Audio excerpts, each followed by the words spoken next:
Okay, guys, so far we've been talking about archetypes, but specifically in the sense of characters. So types of people that we see in stories over and over. So just like how we see characters in very similar fashion or similar mannerisms, we often see these repeated patterns or archetypes in kind of the overall story structure of movies, books, or whatever story that you happen to be watching or reading at the time. So we're going to get into this idea of patterns or archetypes in narratives or stories, okay? Now, we see a lot of patterns. I'm not going to go over any because I want you guys to actually sit and think about it. So I'm going to show you some popular movies. Hopefully you've seen some of them, if not all of them.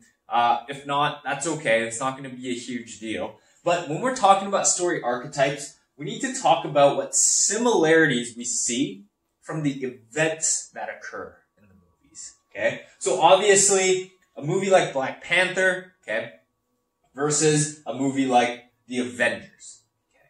Now, remember, we don't want to be thinking necessarily about the types of characters. We've already done that. There's very obvious types of characters that are going to be in it. Right? There's the hero, there's the superhero with the great powers, right? But we kind of want to think about what aspects of the events that happen, okay, are similar in these two movies. Obviously, they're kind of the same genre, so there's going to be a lot of similarities, okay? Now, how about movies like Inside Out or The Avengers? Are there any patterns? Are there any similarities? Okay, so think about what makes up a story. We have things like conflict, okay, character resolutions. Do we see any patterns that are similar between Avengers Endgame and Inside Out? Okay. Or how about Home Alone? Are there any events that we can see that are similar to Home Alone versus Inside Out? Okay.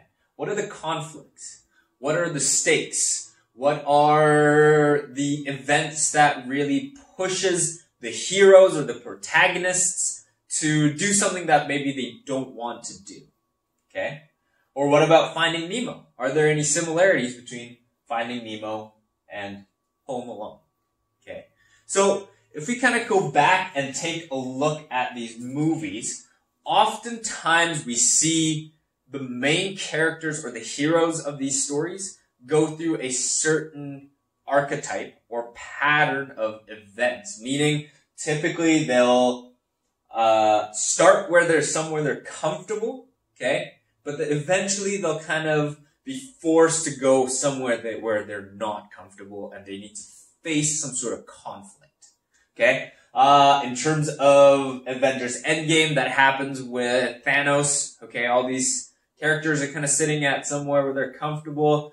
Thanos comes along and all of a sudden they have to deal with the conflicts that occur from that, okay? Inside Out, same thing, okay? The little girl who is kind of represented by all these emotions are doing pretty well. She hits puberty, I think. I don't remember the movie exactly, but something happens where it kind of puts her emotions into a state that is not normal and something that is less comfortable, but eventually the characters kind of rise, they learn something, and they're back on top to where they're comfortable. Same thing with Home Alone. He literally gets left home alone, okay? He's comfortable, his family's there, his parents are taking care of him, all of a sudden he is left home alone, and therefore he needs to think of a way to defend himself in this situation where he is uncomfortable, okay? Finding Nemo. Again, very similar to Home Alone. It's about a little clownfish, right? Nemo who gets lost. He was comfortable in his sea anemone home, and all of a sudden he gets lost.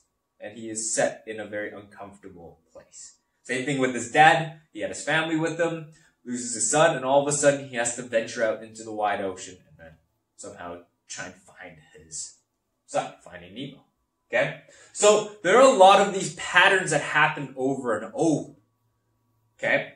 Hopefully that you can recognize that. Now, what I want you to do for your homework, you have today and all of tomorrow to work on this. It really shouldn't take long. Really, If you are already like 99% of the humans out there right now during quarantine, you're probably watching a movie here and there anyway every day. All I want you to do is to add to you watching some movies or TV shows that you're already watching. I want you to sit down and think about the different patterns that occur in stories. Meaning, what do you see over and over? Maybe you're watching, because you like Marvel movies, maybe you're watching a Marvel movie, okay? You're going through all the Marvel movies, you will happen to be watching the Ant-Man movie, but your family, someone in your family loves watching romantic comedies. So I want you to maybe think about two different genres of stories, meaning they're pretty different on the outside, but I want you to think about what types of patterns or archetypes we see in stories. So I want you to come up with like 10 observations, okay? So I want you to kind of frame it in a way where it's like, in movie A, we see the protagonists feel this way at the start of the movie. And also in movie B, we also see, this is a completely different movie, movie B, but we also kind of see a similar starting point in the movie. And then I want you to kind of come up with 10 similarities or patterns that you're seeing throughout different movies. It could be 7 different movies that you've watched recently that you can do the comparison on. But all you need to do is just kind of take notes, being like, oh, that seems to be a pattern in the events of a story that I've noticed. And then later on in the week, we'll kind of jump into what story circles are, or monomyths, or all this fun stuff. Okay, you really get a good idea of how to analyze stories, and almost even get to a point where you can kind of predict stories and decide what makes a good story and what makes a bad story. Okay. All right. I'll write some of this down so you have a clear set of instructions for you. But other than that, just give me a email or a call if you have any questions about the assignment. Cool.